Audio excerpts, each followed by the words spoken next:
Few names embody American grit like Clint Eastwood, the man who defined Hollywood toughness, the cowboy who never flinched, and the symbol of stoic masculinity for generations.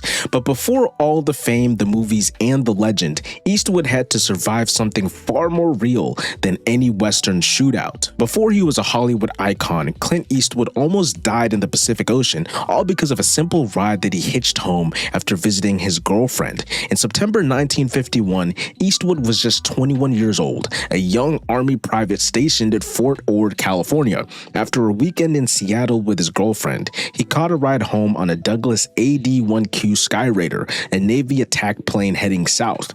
Mid-flight, disaster struck.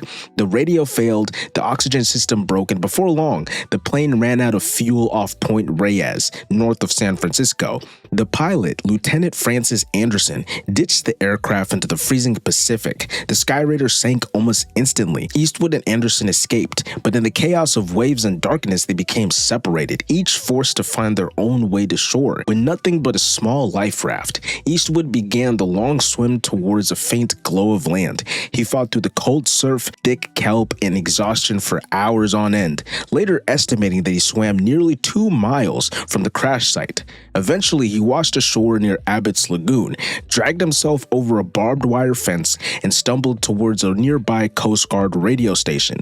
Soaked, freezing, and exhausted, he made it inside and reported the crash, and rescue crews found the pilot alive not long after. Both men had survived barely. Years later, Eastwood said that night changed how he saw life and survival, and even inspired the realism in his film, Sully. Before he was the face of Hollywood toughness, Clint Eastwood had already proven it, alone in the dark waters of the Pacific. But anyway, guys, you let me know what you think in the comments.